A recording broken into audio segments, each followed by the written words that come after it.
சிவன் தந்தை நடனம் ஆடுவார். அவர் ஆடல் அரசர் தான். எல்லாருக்குமே நம்ம தெரிஞ்ச விஷயம்தான். நம்ம முருகர் தந்தையும் நடனம் ஆடுவார். முருகர் தந்தை எப்படி நடனம் ஆடுவார் தெரியுமா? நம்ம காவடி தூக்கிட்டு போகிறோம். அரோகரா அரோகரா நம்ம கோஷம் போடுறோம். அவரையே நம்ம வணங்கிட்டு இருக்கோம். ரொம்ப நம்ம மெய்மறந்து போயிட்டுருப்போம். அப்போது அந்த மேல சத்தத்திலையும் தாளத்திலையும் முருகர் ஆடுவார்.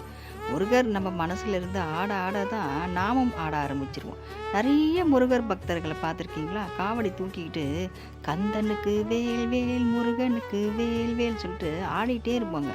அவங்களையே தெரியாமல் அவங்க ஆடுவாங்க. அவங்கள காவடியெல்லாம் தூக்கி முடிச்சுட்டு கேட்டோம்னா, "என்ன இவ்வளோ சூப்பராக ஆடினீங்க, அழகாக ஆடினீங்களே, நீங்கள் ஆடினதை பார்த்து எங்களுக்கே ரொம்ப சந்தோஷமாக இருந்து" சொன்னோம்னா, "நானா ஆடினேன், நான் ஆடினேனா?" அப்படின்னு கேட்பாங்க. ஏன்னா அவங்கக்குள்ளே இருந்து நம்ம முருகர் தந்தை ஆடியிருப்பார். அவர் தான் எல்லா பக்தர்களோட மனசில் இருந்தும் ஆடுவார். அது நமக்கு நம்ம உணர்ந்தா மட்டும்தான் தெரியும். நிறைய பேர் இதை உணர்ந்திருப்பாங்க, முருகர் பக்தர்கள் எல்லாம். இன்றைக்கி அவங்கக்கிட்ட கேட்டோம்னா அவங்களுக்கே நல்லா தெரியும். ஆமாம், நான் ஆடினேன்னு எங்கள் வீட்டில் இருக்கவங்கலாம் சொன்னாங்க, அங்கே இருக்கவங்கலாம் சொன்னாங்க. சில பேருக்கு தெரியும், நானே ஆட ஆரம்பிச்சிருவேன், எனக்கே நல்லா தெரியும். ஆனால் எனக்கு ஆடணும் போல் தோணும், அந்த காவடி தூக்கினாலும் எனக்கு ஆடணும் போல் தோணும், நான் ஆட ஆரம்பிச்சிருவேன் அப்படின்னு சொல்கிறவங்களும் இருக்காங்க. ஆடி ஆடி எனக்கு கொஞ்சம் கூட சோர்வே வராது, நான் இப்படியெல்லாம் ஆட்டதே கிடையாதுன்னு சொல்லுவாங்க. ஓடுவாங்க, அப்படியே அந்த காவடியை தூக்கிட்டு ஓடுவாங்க. அது கஷ்டம் தெரியாது, அழகு குத்துன வலி தெரியாது. முதுகில் முதுகில் குத்தி அந்த தேரெல்லாம் வலிச்சிட்டு போவாங்க.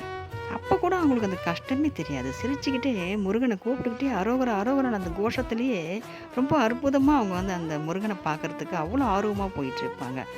ரொம்ப முருகருடைய நம்ம பெருமை என்ன சொல்கிறது, அவர் தான். அதனால தான் முருகர் நான் ஆடுவார்னு சொல்கிறேன்.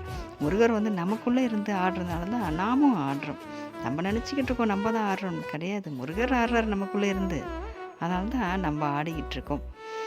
அரோகரா கோஷத்தில் முருகருடைய முகம் அந்த அளவுக்கு பிரகாசமாக இருக்கும். ரொம்ப சந்தோஷப்படுவார். ரொம்ப ஒரு ஆட்டம் பாட்டம் இதெல்லாம் ரசிக்கக்கூடியவர் தான் நம்ம முருகர். ரொம்ப அற்புதமான கடவுள், ரொம்ப விசேஷமான கடவுள் நம்ம முருகர்.